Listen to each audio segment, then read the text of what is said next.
नालंदा विश्वविद्यालय शिक्षा और संस्कृति का स्वर्णिम केंद्र। नालंदा विश्वविद्यालय, जो कभी विश्व का पहला अंतर्राष्ट्रीय विश्वविद्यालय माना जाता था, भारतीय इतिहास और संस्कृति का अद्वितीय अध्याय है।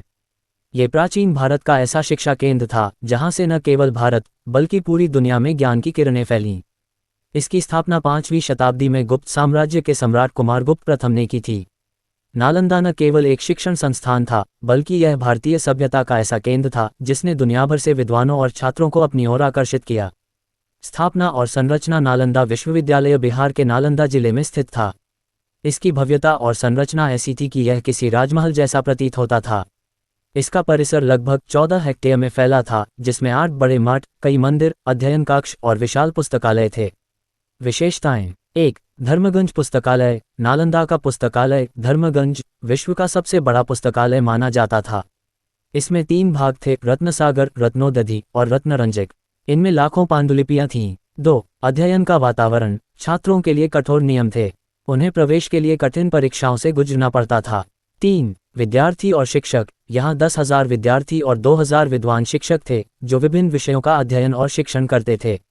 यहाँ पढ़ाए जाने वाले विषय। नालंदा विश्वविद्यालय बहुविषयक शिक्षा का केंद्र था। यहाँ बौद्ध धर्म के साथ साथ व्याकरण, तर्कशास्त्र, खगोलशास्त्र, चिकित्सा, गणित, योग, कला, वास्तुकला, वेद और वेदांत जैसे अनेक विषय पढ़ाए जाते थे।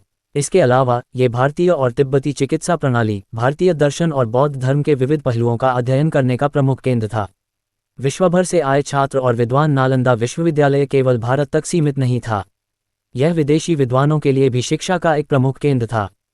चीन, Korea, Japan, Sri Lanka, Tibet, Mongolia, तुर्की और यूनान जैसे देशों से छात्र और विद्वान यहाँ शिक्षा ग्रहण करने आते थे। ह्वेनसांग शानजांग चीनी यात्री और विद्वान, जिन्होंने यहाँ 7 वर्षों तक अध्ययन किया। उन्होंने नालंदा के अध्ययन, शिक्षकों और सांस्कृतिक वातावरण की विस्तृत जानकारी दी। इत्सिंग आइसिंग एक अन्य चीनी यात्री, जिन्होंने नालंदा में अध्ययन कर इसे विश्व का अद्वितीय विश्वविद्यालय बताया।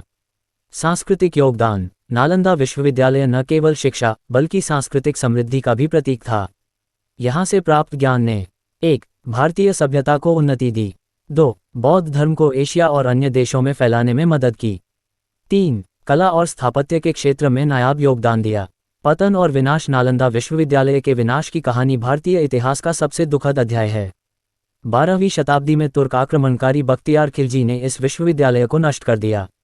इसकी अमूल्य पुस्तकालय को जला दिया गया और कहा जाता है कि पुस्तकालय में लगी आग कई महीनों तक जलती रही।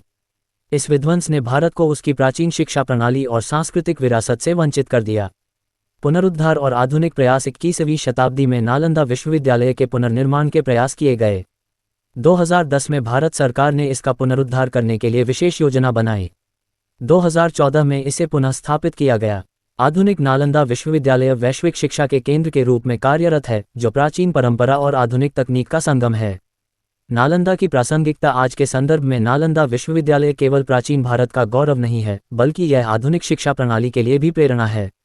इसका मॉडल बहुविषयक और शोध आधारित शिक्षा को प्रोत्साहित करता है। ये भारतीय संस्कृति, दर्शन और बौद्ध धर्म की महानता को पुनः स्थापित करने का प्रयास है।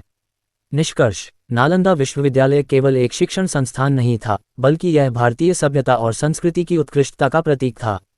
इसकी दीवारें आज भी अतीत के ज्ञान, शोध और सांस्कृतिक समृद्धि की गवाही देती हैं।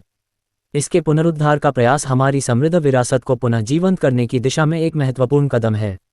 नालंदा न केवल भारत बल्कि पूरे विश्व की धरोहर है और इसकी महिमा को संजोए रखना हमारी जिम्मेदारी है।